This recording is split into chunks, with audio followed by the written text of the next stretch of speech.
Boa noite a todos e a todas. Vou aguardar um pouquinho, esperando as pessoas entrarem. Bem-vindas, bem-vindos.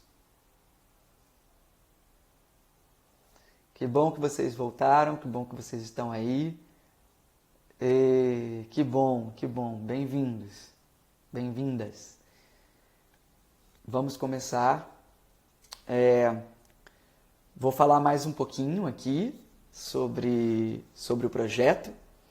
Bom, esse projeto se chama Quarentena Consciente e ele faz parte de uma prática minha, aproveitando o momento do isolamento social, aproveitando o privilégio de poder estar em casa, lendo os livros que me interessam, lendo os livros sobre as práticas, não só espirituais, mas também sobre arte, e como essas duas coisas caminham juntas. Eu sou artista há mais ou menos 20 anos, essa é a minha prática, meu ofício, e junto disso, paralelamente, eu sempre estive ligado à atividade espiritual, sempre estive interessado nesse assunto, não separarei mais as coisas, e essa prática de integralidade, de integridade que eu estou buscando aqui, é uma prática que eu espero que gere frutos, que faça bem não só a mim, mas a vocês que estão aqui assistindo, e que a gente possa cada vez mais se conectar com o nosso centro, com a nossa essência, com a nossa luz interior, com a nossa felicidade, diminuindo o estresse, diminuindo tudo aquilo que causa um aceleramento mental e por isso mesmo causa também os sintomas físicos, né, que nos incomodam, e às vezes até mesmo doenças são geradas por esse estresse todo. Então, toda essa prática, que são mais ou menos umas 10 lives, aí a gente está na número 8, está no meu canal do YouTube, então vocês podem ir lá revisar os vídeos, entrar em contato com o material todo. Eu sempre indico livros, sempre indico referências de leituras, de vídeos, alguns filmes, enfim, tem muito material dentro da fala aqui, e até algumas respostas minhas a perguntas que foram feitas aqui ao vivo. Então é isso, o projeto Quarentena Consciente, ele contém também uma ideia de arte como carruagem, arte como veículo. Então a arte que eu pretendo praticar para mim, que é algo que eu já vinha fazendo, eu também pretendo compartilhar com vocês. Espero que um dia isso se torne uma oficina, um trabalho coletivo de cura, de integridade, de paz interna e paz no mundo. Então, é por aí que nós estamos caminhando.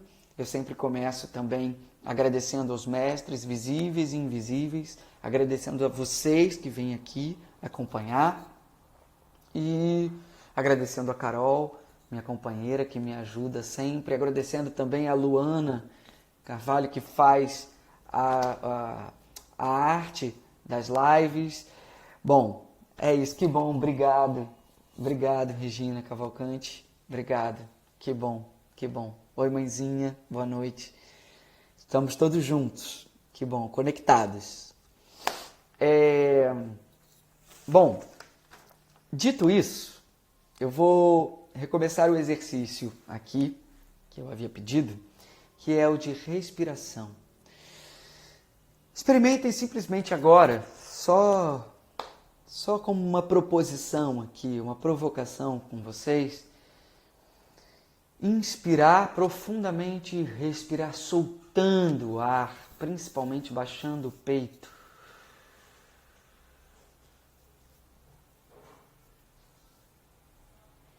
E olhe ao seu redor.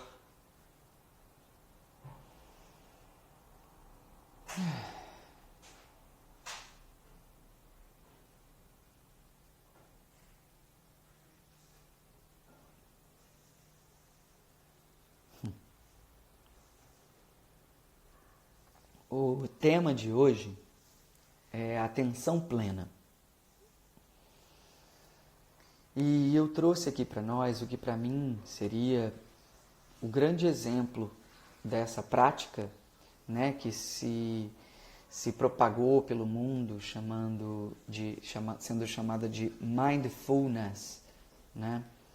Mas a prática de atenção plena, para mim, tem uma referência muito forte, que é o monge budista vietnamita Thich Nhat Hanh, carinhosamente chamada pelos seus seguidores de Thai, que é como se fosse um pai, né? E o Thich Nhat Hanh, tem uma história belíssima. Eu vou ler aqui um pouco da história, da biografia do Thich Nhat Hanh para vocês. Vou chamar a atenção para a prática da atenção plena, que é o tema de hoje da nossa live. Eu vou citar o Thich Nhat Hanh a todo momento e vou conectar a gente com essa energia desse cara. Tem muita informação dele pela internet. O Thich Nhat Hanh já deixou o seu corpo físico há pouco tempo. É um dos monges contemporâneos mais importantes do mundo, mas deixou o seu corpo físico. E ele costumava dizer que para ele o importante é que ele continuaria vivo toda vez que alguém respirasse e sorrisse, toda vez que alguém fizesse as práticas diárias da sua vida com atenção plena. Então ele falou que ele continuaria vivo se a prática dele continuasse viva nas pessoas que lessem ou tivessem acesso direto às meditações e aos ensinamentos. Ele está vivo, com certeza ele está vivo. E eu vou citar aqui para vocês alguns livros dele, vou indicar alguns livros, como eu sempre indico. E um livro importante do Thich Nhat Hanh é O Milagre da Atenção Plena. O Milagre da Atenção Plena, uma introdução à prática da meditação. Thich Nhat Hanh. Eu vou tentar aqui depois escrever o nome dele para vocês verem. Tem outro título que é chamado Paz Mental, outro livro chamado Paz Mental, Tornar-se Completamente Presente, também do Thich Nhat Hanh. Bom, por que eu falei respire e sorria, né? Porque dentro das práticas budistas, da caligrafia zen budista, com um pincel como um ato meditativo, poético, uma arte, ao mesmo tempo vinda como eco do silêncio, como eco da meditação, como eco da prática de atenção plena, havia a característica de grafar em papéis brancos, com um pincel e nanquim, letras, palavras que significassem o que há de mais sagrado no mundo. E nessa prática budista, zen, milenar, antiga, o Thich Nhat Hanh era mestre também. Ele fazia muito. Até que um dia ele passou a fazer, nas suas práticas de caligrafia, ele deixou de escrever aquelas letras, palavras milenares, antiquíssimas, e ele passou a fazer o seguinte: ele passou a escrever atos, atitudes, coisas que nós pudéssemos fazer no momento presente, como o que há de mais sagrado no universo. Então, uma dessas coisas na caligrafia zen budista, ele escrevia: respire e sorria. Isso conecta a gente com o momento presente, com aqui e agora, de uma maneira incrível. Thich Nhat Hanh, eu vou ler a história dele para vocês e em seguida vou dar algumas indicações da prática da atenção plena proposta por ele. Thich Nhat Hanh é um monge budista, pacifista, escritor e poeta vietnamita. um dos mestres do Zen budismo mais conhecidos e respeitados no mundo de hoje. Poeta e ativista da paz e dos direitos humanos, nascido na região central do Vietnã, ele se juntou aos monges na idade mais ou menos de 16 anos, por ocasião da Guerra do Vietnã. Foi quando ele entrou, mais ou menos na época da Guerra do Vietnã, ele entrou para o monastério. E os mosteiros se defrontaram com a questão de aderir ou não exclusivamente à vida contemplativa, né? E continuar a meditar nos monastérios, ou ajudar a população que sofria sob bombardeios e outras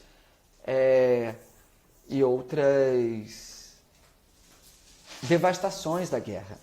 Nhat Hanh foi um dos que optaram por fazer as duas coisas. Ele optou pela vida asceta, meditando no monastério, e optou por ajudar as famílias que sofriam com a guerra. O fundador, ele ajudou a fundar um movimento do budismo engajado. Desde então, tem dedicado sua vida ao trabalho e transformação interior para o benefício dos indivíduos e da sociedade. Em Saigon, no início dos anos 60, Thich Nhat Hanh fundou a Escola de Serviço Social da Juventude, uma organização de apoio popular que passou a se dedicar à reconstrução de aldeias bombardeadas, criação de escolas e centros médicos, reassentamento de famílias desabrigadas e organizando as cooperativas agrícolas, reunindo cerca de 10 mil estudantes voluntários. A organização baseou seu trabalho nos princípios budistas da não violência e ação compassiva. Apesar da denúncia do governo de sua atividade, Thich Nhat Hanh também fundou uma universidade budista, uma editora e uma revista influente, ativista da paz no Vietnã. Na época da Guerra do Vietnã, é importante dizer, o Thich Nhat Hanh, ele junto com Thomas Merton, com Martin Luther King Jr., foi ativista e lutou pacificamente contra a guerra, não se posicionando em nenhum dos dois lados, mas simplesmente buscando a união dos opostos, né? E a fraternidade universal. Bom, depois de visitar os Estados Unidos e a Europa, em 1966, em missão de paz, ele foi proibido de retornar ao Vietnã, porque o país dele estava em guerra com os Estados Unidos e ele visitou os Estados Unidos, não se posicionando em nenhum dos dois lados, e ele acabou sendo proibido de voltar para o território dele. Então, em viagens posteriores para os Estados Unidos, elaborou um processo de paz para as autoridades federais e do Pentágono, incluindo Robert McNamara. Ele pode ter mudado o curso da história dos Estados Unidos quando persuadiu Martin Luther King a se opor publicamente à Guerra do Vietnã. Sendo que isso ajudou a galvanizar o movimento pela paz. No ano seguinte, Luther King indicou para o Prêmio Nobel da Paz. Posteriormente, Thich Nhat Hanh chefiou a delegação budista nas convenções de paz de Paris. Em 1982, o ano que eu nasci, há 38 anos atrás, no exílio, na França, ele fundou Plum Village, um ashram, um espaço de meditação em Plum Village, no sul da França. É uma comunidade budista onde continua seu trabalho para aliviar o sofrimento dos refugiados, os presos políticos e famílias famintas no Vietnã e em todo o terceiro mundo. Também recebeu reconhecimento por seu trabalho com os veteranos do Vietnã, retiros de meditação e seus escritos sobre a meditação, atenção plena e paz. Já foram publicados cerca de 85 títulos de sua obra, tais como poemas, ele era poeta, prosa e orações, com mais de 40 títulos em inglês. Em setembro de 2001, poucos dias após os atentados suicidas terroristas no World Trade Center, ele abordou as questões da não violência e do perdão em um discurso memorável na igreja de Riverside, em Nova York.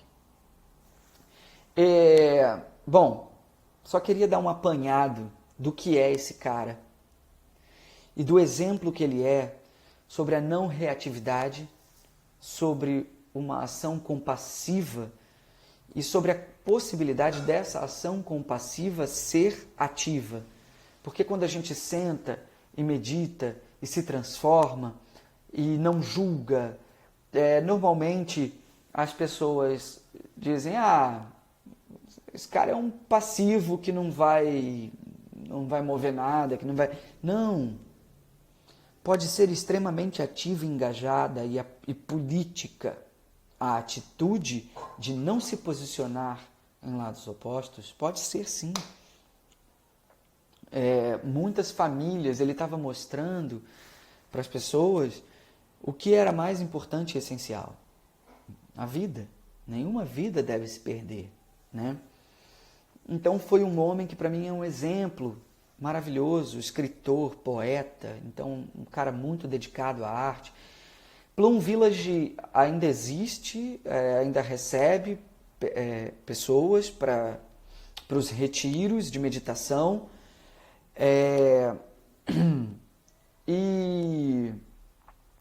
Enfim, Plum Village é um espaço onde você agora pode entrar no site e você vai ver tudo sobre a atividade que acontece lá, mesmo o Thich Nhat Hanh não estando mais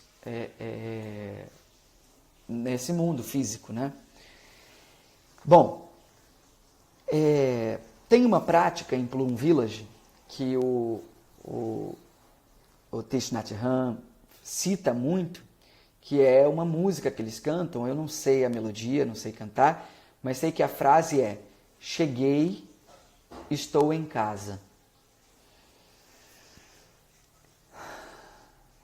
Porque esse ato de respirar, assentar e chegar no seu corpo é o mindfulness, é a atenção plena.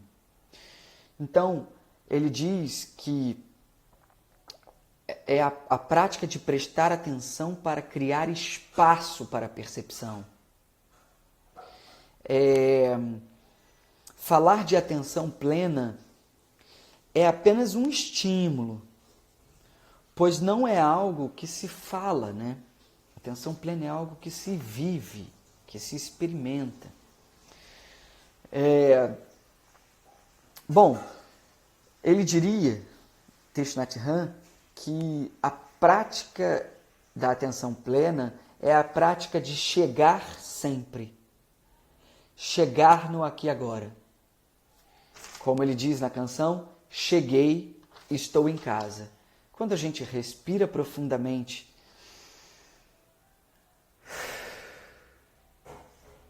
e olha ao redor, você vai reparar que todos os seus sensores se abrem, as coisas ganham cor, a audição melhora, você sente o cheiro que está no ar, você sente o ambiente, você sente a vibração, você consegue identificar como está se manifestando, como está se comportamentando, como está se comportando a sua mente, se ela está como a mente do macaco louco ou se ela está reta, direta, objetiva, como um cavalo correndo, né?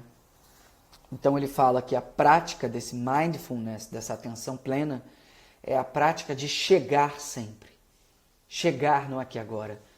Ou seja, isso não exclui o corpo físico. Todas as pessoas interessadas em integridade não excluíam o corpo físico da equação, do processo de transformação e de busca espiritual, de busca pela atenção plena, de busca por iluminação, por felicidade. A ideia da prática de chegar em casa é chegar no aqui e agora, e isso é a atenção plena. Essa ideia de criar espaço para a percepção é uma ideia que tem que ser lembrada, antes de tudo, que vem do budismo, né? Porque o mindfulness virou também uma moda, né? E uma prática muito popularizada e que às vezes eu tenho medo de que isso derrape no meio do caminho, esquecendo a sua fonte original, esquecendo que para os budistas é extremamente importante que haja um propósito. E o fim último, a realidade última desse propósito é a busca por iluminação, é o despertar, é encontrar a felicidade, que para os budistas está embasada em 4 nobres verdades, né? Verdade número 1, o sofrimento existe. Verdade número 2, se ele existe, ele tem causa. Verdade número 3, tendo causa, eu posso conhecer as causas do sofrimento. E verdade número 4 é a verdade do caminho para cessar o sofrimento. E aí vem o tal caminho óctuplo, que vai se desenvolver em mais 8 pontos. Um desses 8 pontos do caminho óctuplo é a atenção plena. Ou seja, entenderam a raiz? Tudo começa no desejo de despertar, antes de tudo, para fazer depois com que toda a humanidade desperte e a gente alcance a paz no mundo. Então, a prática da atenção plena vem daí, tem um propósito muito maior engendrado nessa prática. Então, a gente tem que tomar cuidado com a popularização de certas ferramentas para que elas não se percam do seu propósito inicial e acabem ficando vazias de sentido, de força, de potência, de poder, né? De uma verdadeira transformação. Então ele diria também, o Thich Nhat Hanh, que a vida e todas as suas maravilhas só estão disponíveis no aqui e agora, no momento presente. Percebe?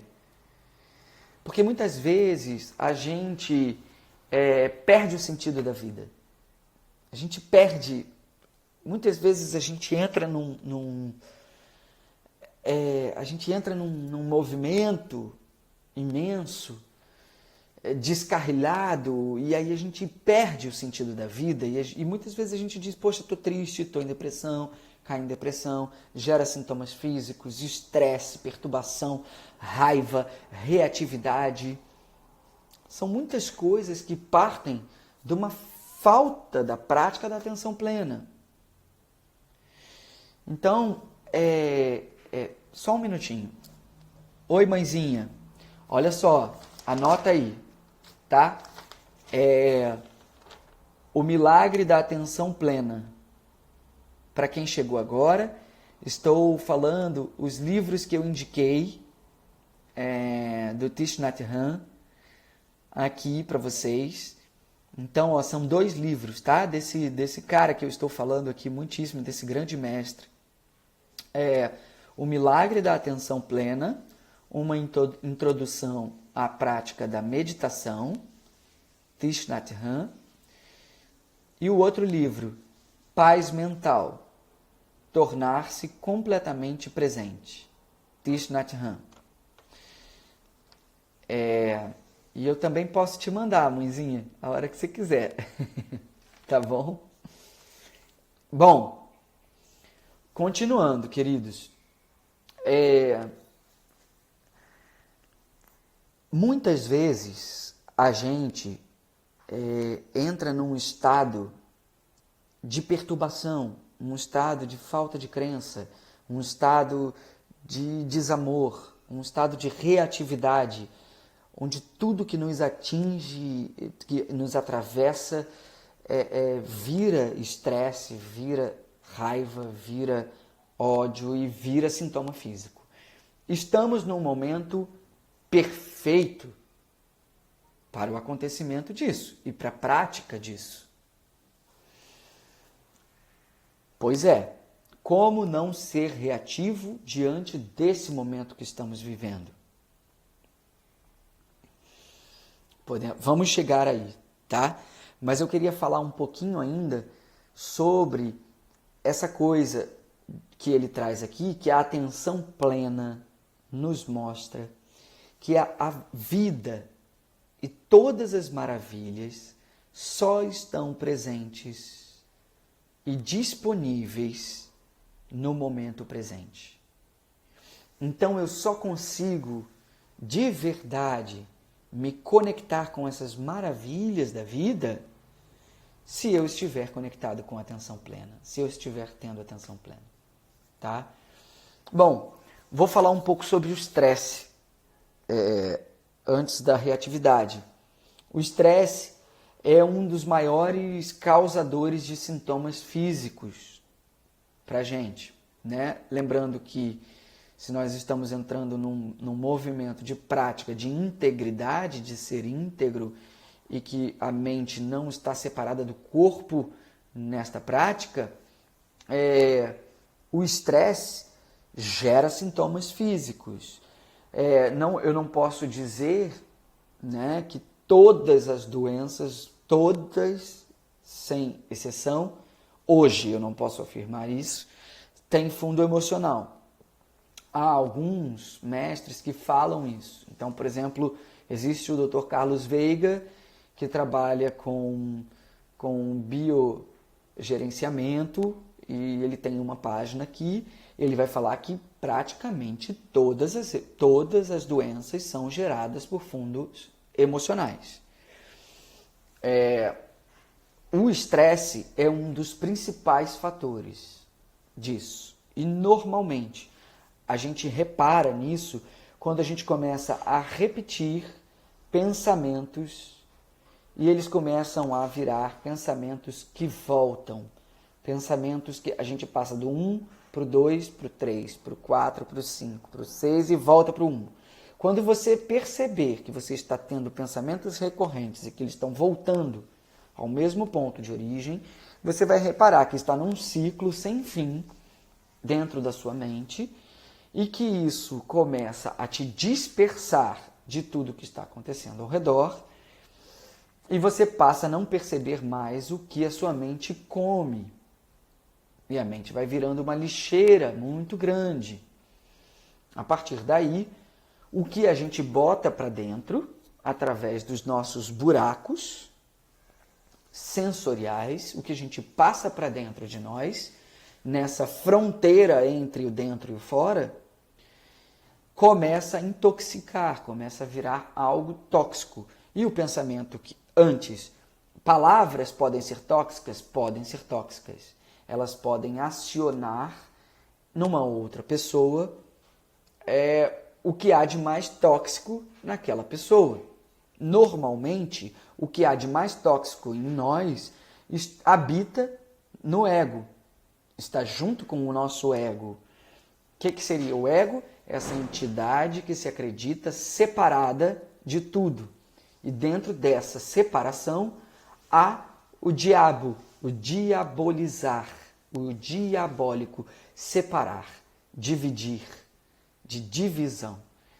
E é aí que Satã, em hebraico, significa adversário, e é aí que você já pressupõe a necessidade do exercício do jogo da vida, que seria: tem um adversário que é o ego e tem a sua alma, a sua essência luminosa, querendo tirar esse ego da zona de conforto.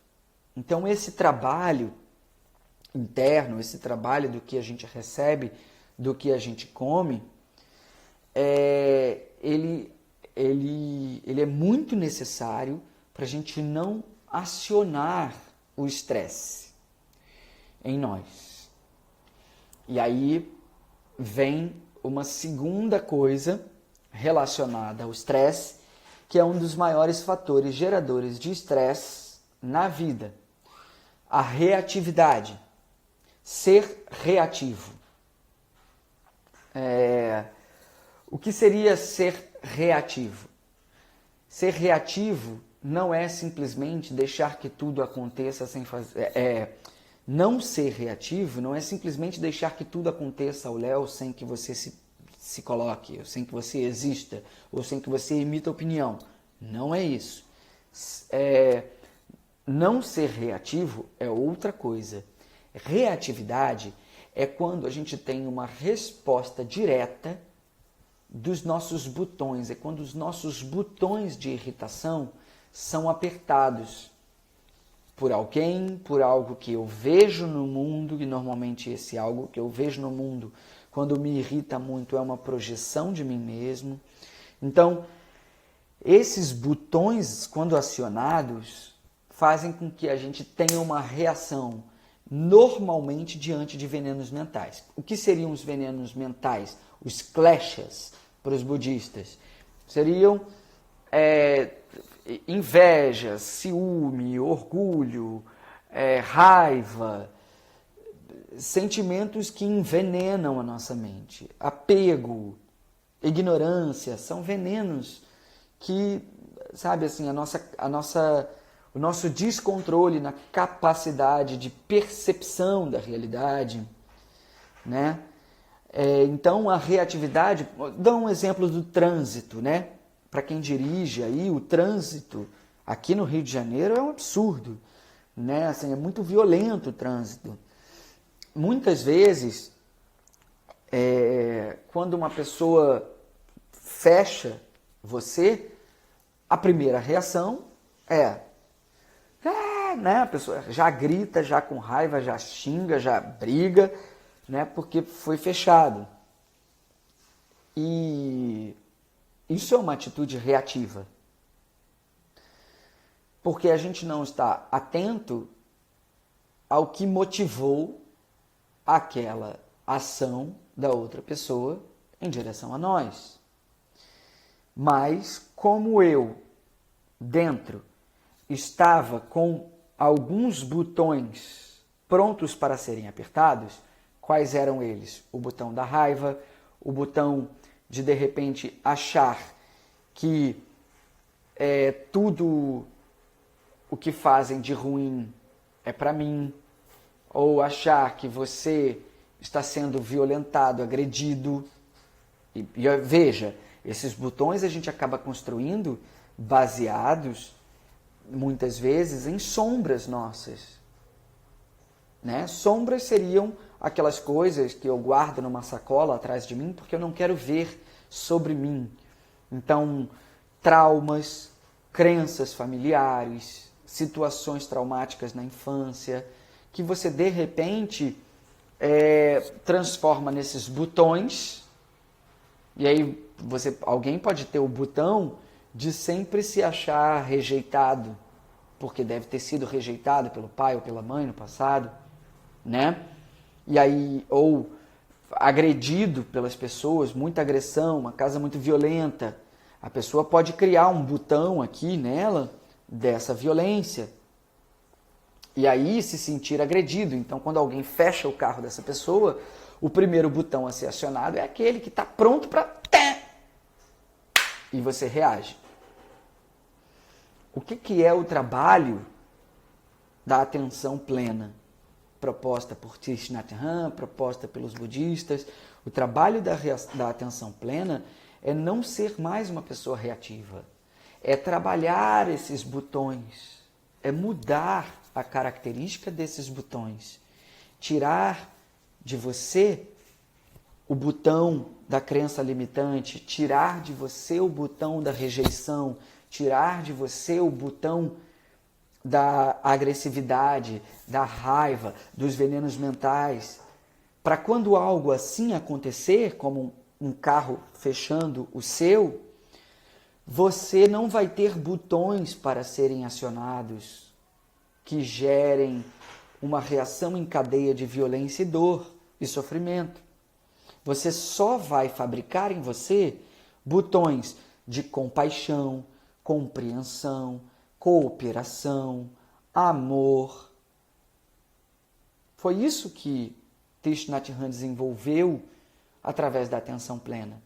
Estar atento é ter a velocidade mental de perceber que aquela pessoa que te fechou com um carro poderia ter algum motivo muito sério para estar fazendo isso.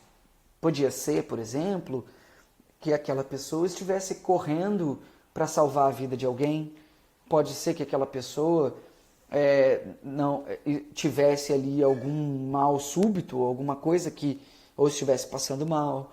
Podia ter muitos motivos, e até mesmo o último deles, o que mais gera raiva, a falta de consciência, com uma percepção errada de que você não precisa ter cuidado no trânsito. E que dirigir um carro é mortal. Assim, né? Então, essa falta de percepção pode estar embasada em um veneno mental muito importante, que é a ignorância. A ignorância seria o maior dos venenos.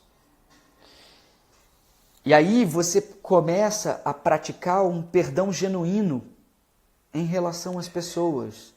Não só há um exemplo como esse, de um fechar o carro, mas as pessoas que te fizeram mal na vida. Então, dentro daquelas situações traumáticas, se você conseguir puxar uma situação aqui de rejeição que você teve na infância, olhar para ela com coragem e perdoar, você provavelmente não vai mais fabricar aquele botão para ser acionado. Se você conseguir com coragem tirar daqui de você uma outra sombra, que seria o trauma de uma violência, de uma agressão, e você olhar com coragem para ela e perdoar, dentro de um perdão genuíno, você vai pacificar seu coração e não vai mais criar um botão de raiva, de dor, de sofrimento, toda vez que alguém te causar te atingir de alguma maneira. Tem muitos vídeos do Thich Nhat Hanh pela internet, espalhados, e tem um deles muito bonito, que ele fala sobre como lidar com pessoas extremamente raivosas. E ele conta uma fase da vida dele, que eu narrei aqui na minha leitura, que é a fase em que ele criou um movimento lá no Vietnã, deixa eu ver aqui, do budismo engajado, né? Ele criou um movimento lá e estava incrível o monastério onde o Thich Nhat Hanh, Maíra, beijo meu amor, tia, beijo a todas, Luísa querida.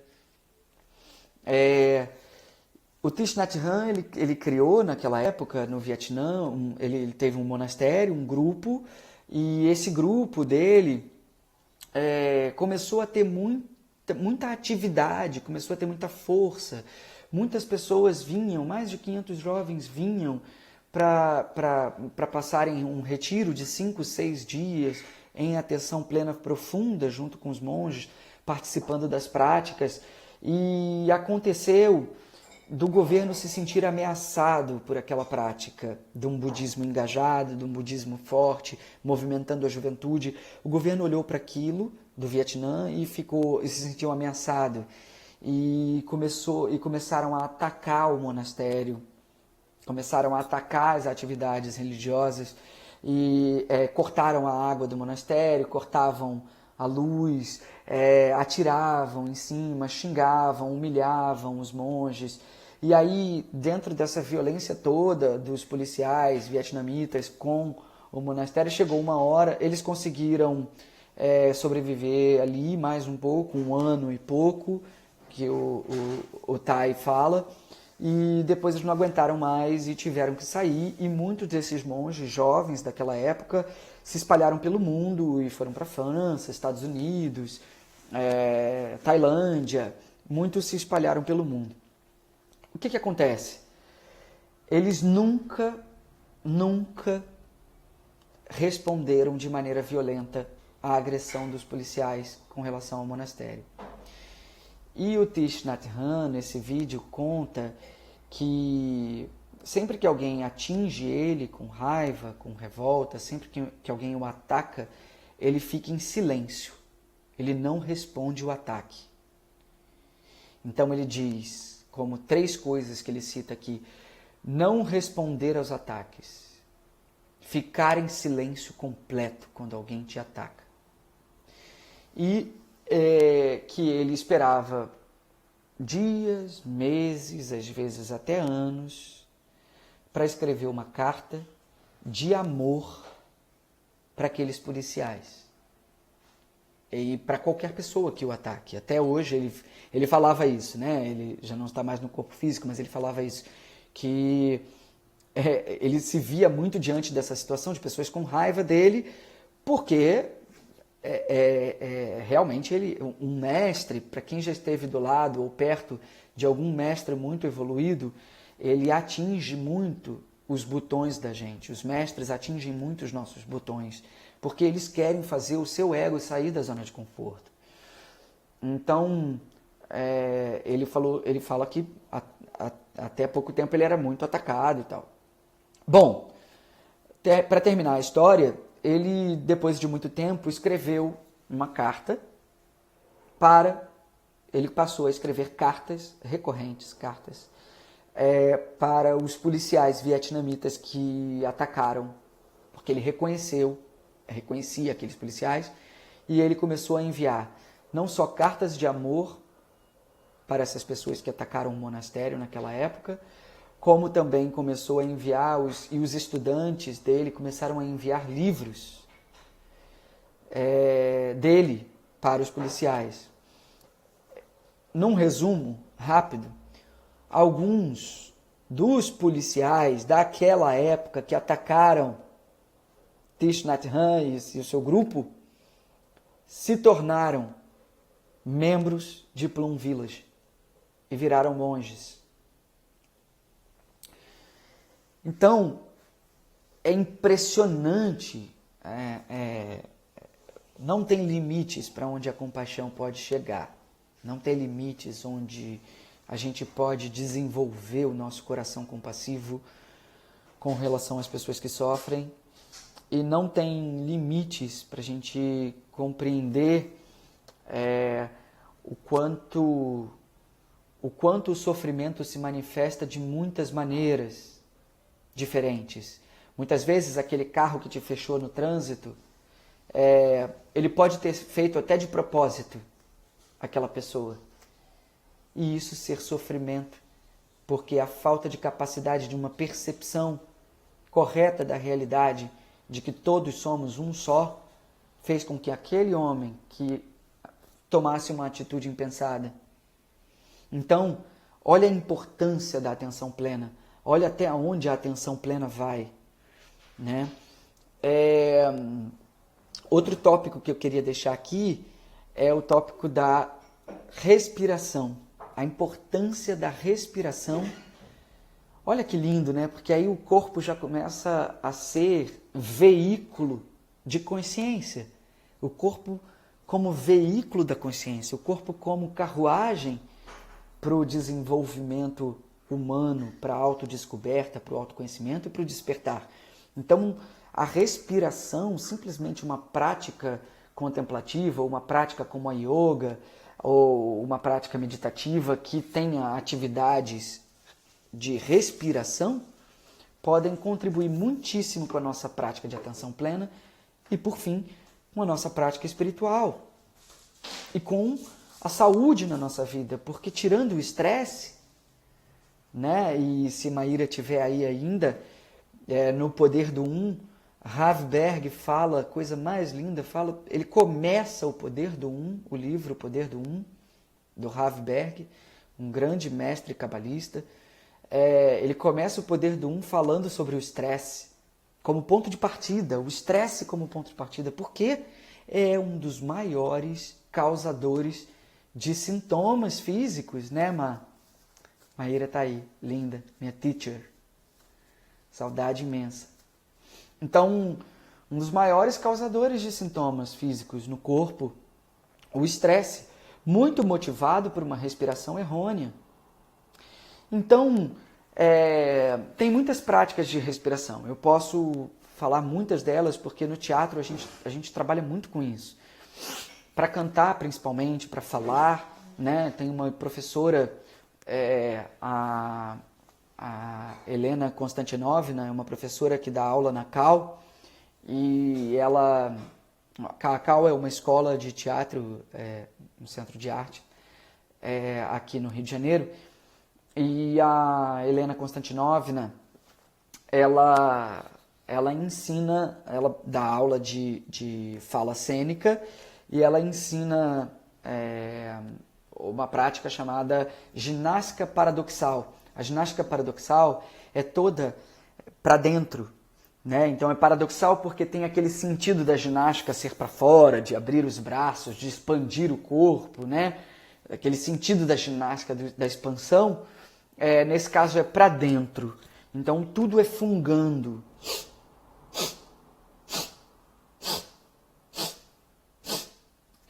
Tem alguns vídeos dessa prática no YouTube, né? É uma ginástica que nasceu na Rússia com uma cantora lírica, a Strelnikova, e ela e a filha dela desenvolveram essa prática. Então tem muito sobre essa prática no YouTube, você encontra, mas não é aconselhável fazer de qualquer maneira. É necessário estudar. Então aconselho que busquem a Helena Konstantinovna. Ela é uma mulher maravilhosa e é professora da Cal. E ela ensina essa ginástica paradoxal. E essa ginástica paradoxal curou a minha sinusite crônica. Eu tinha sinusite, tomava injeção, corticoide. E a prática dessa respiração curou a minha sinusite. Eu hoje controlo a sinusite com a respiração. Muitos métodos os atores descobrem porque se ferram, né? Porque tem que estar em cena de quinta a domingo, às vezes de terça a domingo, às vezes 2 apresentações no dia, e você tem que cumprir. E vai cumprir como? O corpo tem que estar lá. O corpo tem que ser veículo da arte. E aí? E tem que acontecer, então você tem que estar sempre pronto. Se alimentar bem, comer bem, respirar bem, preparar o corpo. Mas toda essa atividade pode ser veículo para a espiritualidade. Toda essa prática, isso é a arte como carruagem que eu estou falando aqui. Toda essa a Maíra também, se a Maíra estiver aí ainda, por favor, coloca o nome do seu método, Maíra, do seu curso. A Maíra Graber, ela tem um curso porque a Maíra é atriz também, então ela entende como as práticas teatrais são importantes para o desenvolvimento espiritual, e ela tem um curso de arte e consciência, né? Então, como também expressão consciência, obrigado amor, obrigado Carol. Então, como também a sua, valeu Maíra, ai que bom. Então procurem a Maíra, ela vai falar muito sobre isso que eu estou falando aqui, como as práticas teatrais, os exercícios teatrais de integridade, porque para mim os exercícios artísticos de treinamento para o ator são trabalhos de integridade, de integralidade. O teatro mais a espiritualidade, exatamente, Maíra. Uma hora a gente vai ter que trabalhar junto. Mas isso, como esse veículo da arte pode trazer consciência, pode trazer o desenvolvimento espiritual, pode trazer a atenção plena e, inclusive, o despertar. Então, a respiração, já deixei aqui o caso da respiração da amor, vai ser uma alegria, precisamos de um telefonema. Então, assim, a respiração aqui tem a ginástica paradoxal, já citada como um exemplo.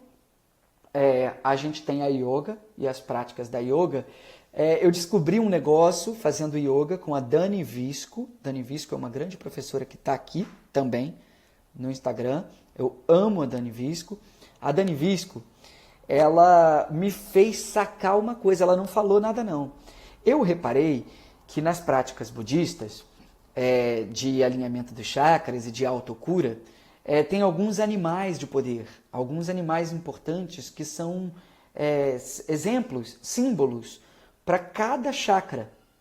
Olha que interessante. Se eu não me engano, Garuda é um animal mitológico, né? É um homem com asas de pássaro e patas de pássaro. Esse Garuda seria o do chakra básico. Isso falando só de 5 chakras, tá? De 5 pontos.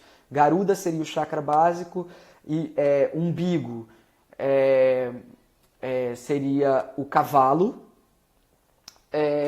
O chakra do plexo solar aqui, do coração, seria o elefante. O chakra aqui da garganta seria o pavão. E a garganta como algo mais feminino, né, como uma prática mais feminina, o vermelho, o fogo e o pavão. E uma coisa interessante é que o pavão, ele é um animal que é conhecido por comer plantas venenosas e não morrer.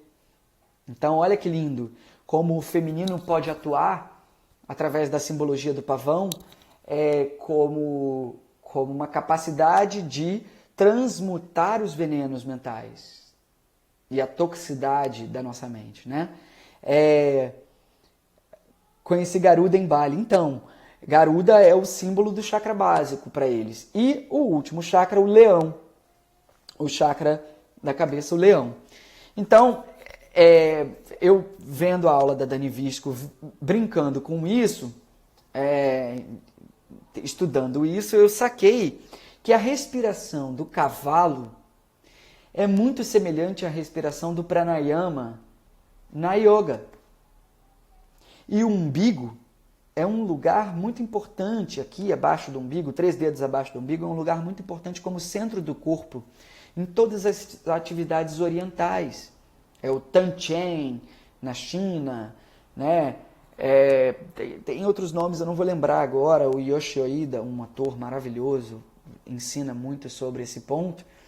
Mas olha que legal, a respiração do cavalo como pranayama, né?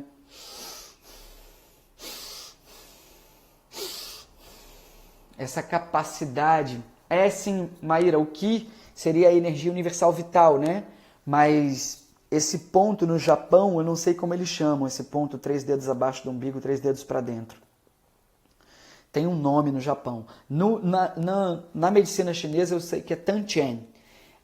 E é o ponto de onde parte todo o movimento. Em cena é muito interessante utilizar isso. O Tai Chi Chuan e o Aikido são usados muito pelos atores como práticas de consciência corporal, por causa desse centro do corpo. Então, olha só que legal, a respiração do cavalo como pranayama. Então, pensar nesse pranayama. Os pranayamas são inúmeros, então tem muitas atividades de yoga acontecendo. Procurem aquelas que vocês acharem importantes para vocês, que vocês façam uma pesquisa cuidadosa para procurarem professores valiosos, professores que são sinceros, honestos, comprometidos com a prática, e uma delas é a Dani Visco. Amor, como é que a gente está de tempo? Tá quase acabando, né? Faltam 2 minutos. Bom, então os pranayamas também servem aqui como exemplo. Ainda tem mais um. Ainda tem? É porque voltou, né? Tá. Então percebe como tudo nos remete à necessidade da atenção plena. E aí, que bom que vai dar tempo de eu falar. Olha, professor de yoga Mahavir Turi, maravilhoso. Maravilha, Maíra. Brigadão. Eu estou amando yoga, tenho feito com a Carol em casa, a gente tem feito de manhã. Tem vezes que a gente dá uns vacilos, mas normalmente 2 vezes na semana a gente consegue fazer de manhã, depois a gente faz meditação, tem sido muito importante. Estamos muito interessados na yoga. Bom, e aí, chegando nesse ponto do Thich Nhat Hanh, que é a nossa referência aqui de hoje, ele fala de uma maneira muito bonita, como tudo pode virar atenção plena. Tudo pode ser feito com atenção plena. E nesses livros que eu mandei aí, o Thich Nhat Hanh fala, por exemplo, de como lavar a louça com atenção plena, de como varrer a casa com atenção plena, de como caminhar meditando, a meditação caminhando. Inclusive tem um filme na Netflix chamado Caminhe Comigo. Caminhe Comigo. Procurem na Netflix esse filme, Caminhe Comigo. É um filme que mostra Plum Village, o lugar criado pelo mestre Zen vietnamita, exatamente o monge tibetano Thich Nhat Hanh. Então, lá no Caminho Comigo, nesse filme, o filme é lindo, dá uma paz ver esse filme, é muito bonito, vale a pena Gente, terminem aqui. Ah, não, às 20h30 tem outra live aqui, hein? Tem outra live que eu vou fazer com um amigo, daqui a pouquinho. Mas, logo que vocês puderem, por favor, assistam esse filme. Ele fala sobre caminhar meditando, ele fala sobre fazer as atividades da casa. E fazer as atividades da casa, aí deixa eu abrir um parêntese aqui, no Brasil, nós temos resquícios da escravidão muito claros e evidentes, que são importantes de serem colocados à consciência, à luz da consciência, da gente perceber que temos que ficar em casa. Tem pessoas que não têm o privilégio de poderem agora estar em casa, como muitos de nós estamos. Não vamos fazer com que as empregadas domésticas, as pessoas que trabalham na nossa casa, peguem um ônibus para vir para cá, paguem elas, tentem pagar elas, mesmo que seja pela metade, mas paguem, deixem em casa, né? O nome do filme é Caminhe Comigo, Maíra, Caminhe Comigo.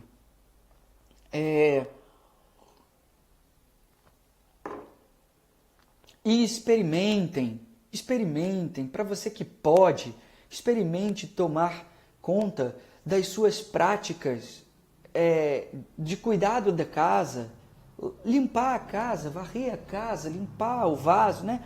Nós todos estamos tendo que fazer isso nesse momento. E como isso pode ser usado como meditação? Como isso pode ser usado como prática meditativa, como motivo para a atenção plena? Ou seja, estar em oração, que é o estado de oração, que é o assunto da próxima live, às 20h30, daqui a pouco, que eu vou ter com Diego Fernandes. Diego Fernandes é fisioterapeuta, é instrutor de pilates e é um homem ligado à espiritualidade. A gente vai conversar, fazer um bate-papo sobre a oração. E a prática da oração é estar aberto, né? É abrir o seu mundo interior, a atenção plena, a meditação, todas essas práticas de união que não criam separação, que não criam ausências entre eu e o meio ambiente, entre eu e o mundo. Todas essas práticas são para expandir o tamanho do seu universo interno. E a sensação que dá é essa mesmo. Quando você faz um pranayama na yoga, termina a yoga e fecha os olhos em meditação, a sensação que você tem é que você está com o universo inteiro dentro de você. É uma sensação de paz tão maravilhosa,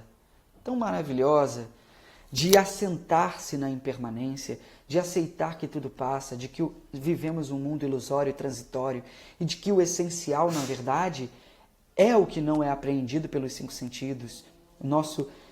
Só para honrar a Maíra que está aqui, o nosso mundo dos 99%. Então, essa expansão,